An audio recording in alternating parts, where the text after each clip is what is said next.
है कि जो संविधान है, संविधान की प्रतियां हाथ में लेकर विपक्ष संसद की ओर कूच करने वाला है और ये कहने वाला है कि देश को बचाने की जिम्मेदारी, संविधान को बचाने की जिम्मेदारी हमारी है। और इसीलिए नंबर्स हमारे साथ में आए हैं।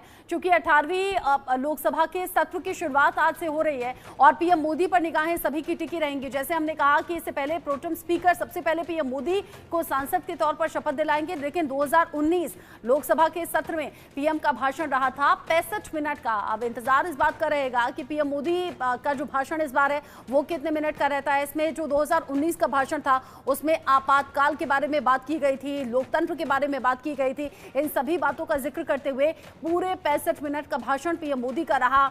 लेकिन इस बार रहेगा इंटरेस्टिंग देखना, चूंकि विपक्ष के पाले में कई गेंद हैं, विपक्ष के पास बहुत से मुद्दे हैं। आपातकाल, लोकतंत्र, मेक इन इंडिया, इन सभी बातों को लेकर विपक्ष पर निशाना साधा गया था 2019 में जब पीएम मोदी का भाषण पूरे 65 मिनट तक चला था। लेकिन इस बार चूंकि जिन नंबर्स को लेकर कॉन्फिडेंट थे उतने नंबर्स भी नहीं आए हैं। नीट एग्जाम को लेकर, नेट एग्जाम को लेकर और साथ ही साथ जो विपक्षी पार्टी के बड़े चेहरे हैं वो शिक्षा प्रणाली को लेकर जिस तरीके से सवाल उठा रहे हैं, साथ ही साथ जो बड़े नंबर्स विपक्षी पार्टियों को मिले हैं, यानी कि जो 234 का आंकड़ा मिला है जिसमें अकेले 99 कांग्रेस के पास हैं, उसके बाद कॉन्फिडेंस अलग तरीके से सामने आ रहा है। और जो दूसरा मसला है वो प्रोटेम स्पीकर के चुनाव को लेकर है, जिसमें विपक्ष पक्षपात का आरोप लगा रहा है। लेकिन बीजेपी कह रही है, एनडीए कह रही है ठीक चुनाव हुआ है। भर्तृहरि मेहताब को यहां प्रोटेम स्पीकर चुने जाने के बाद 2019 में जब पीएम का भाषण यहां 66 मिनट का सामने आया और इसमें अलग अलग बातों का जिक्र हुआ,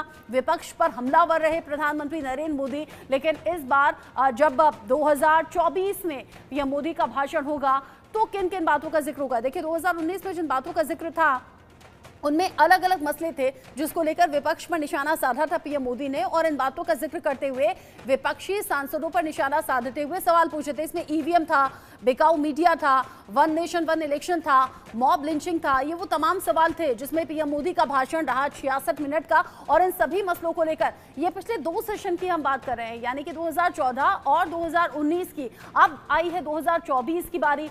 2024 में जब शुरुआत के 2 दिन सांसदों की शपथ में जाएंगे। पहला दिन पीएम मोदी सांसद के तौर पर शपथ लेंगे, उनके साथ में 280 सांसद शपथ लेंगे और अगले दिन 264 सांसद शपथ लेने वाले हैं। लेकिन भाषण में कौन कौन सी बड़ी बातें होंगी और कितने मिनट का ये भाषण होगा, ये देखना दिलचस्प रहने वाला है। लेकिन साथ ही साथ देखना ये भी दिलचस्प होगा कि नई संसद में इस सत्र की शुरुआत हो रही है और जिस तरीके से सत्र की शुरुआत हो रही है, तमाम अलग अलग मसलों को लेकर विपक्ष यहाँ पर हमलावर है और रहेगा भी।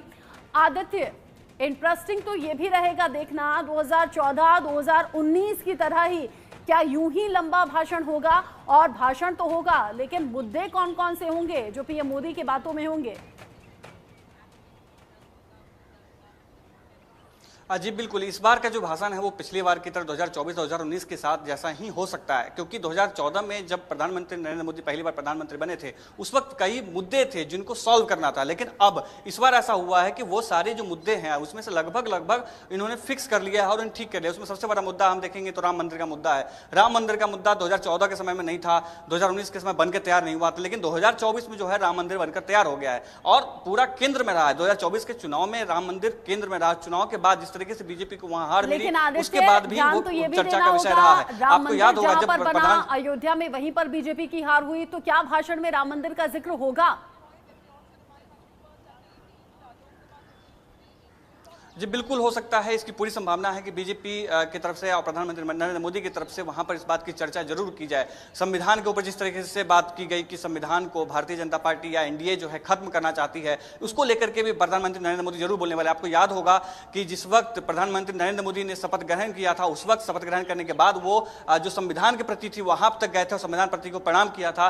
ये संदेश साफ उन्होंने दिया था कि विपक्ष का जो आरोप रहा है जिसमें वो उनका कि एनडीए और या बीजेपी जो है पूरे संविधान खत्म करना चाहती है, क्योंकि चुनाव में कुछ नेताओं ने एनडीए के, बीजेपी के खासतौर से ये बात बयान दिए थे जिससे ये जनता मैसेज गया कि संविधान को भारत से खत्म कर दिया जाएगा। और जिस तरीके से चाइना या जिस तरीके से जो दूसरे देशों में जिस तरीके से एकल व्यक्ति की सरकार होती है, जो सत्ता होती है, उस तरीके से चलेगी, तो उसको बहुत ही बड़ा उन्होंने प्रहार किया था। और अभी जिस तरीके से विपक्ष जो है, विपक्ष संविधान के प्रति लेकर चल रही है, तो ये कहीं ना कहीं संविधान की जो लड़ाई है जिसमें संविधान की बातचीत की जाएगी, तो वो प्रधानमंत्री नरेंद्र मोदी अपने भाषण में जरूर रखेंगे। राम मंदिर का मुद्दा जरूर जरूर रहेगा, 370 का मुद्दा जरूर रहेगा, ट्रिपल तलाक का जो मुद्दा है वो जरूर रहेगा, क्योंकि ये जो मामला है ये सारे बीजेपी के कोर विषय रहे हैं जिन पे उन्होंने पूरा चुनाव लड़ा। 2014 से लेकर अब तक ये जो है पूरा उनका चुनाव रहा है। इस वजह से ये मुद्दे जरूर हो सकते हैं, ये चर्चा जरूर करेंगे। अभी जैसे यूनिफॉर्म सिविल कोड की बात है, यूनिफॉर्म सिविल कोड भी इस बार जो है चर्चा में रहेगा। हो सकता है प्रधानमंत्री Narendra Modi uniform civil code के बारे में जरूर बताएं, क्योंकि इस बार का जो लोकसभा है और इस तरीके से जिस तरीके से विपक्ष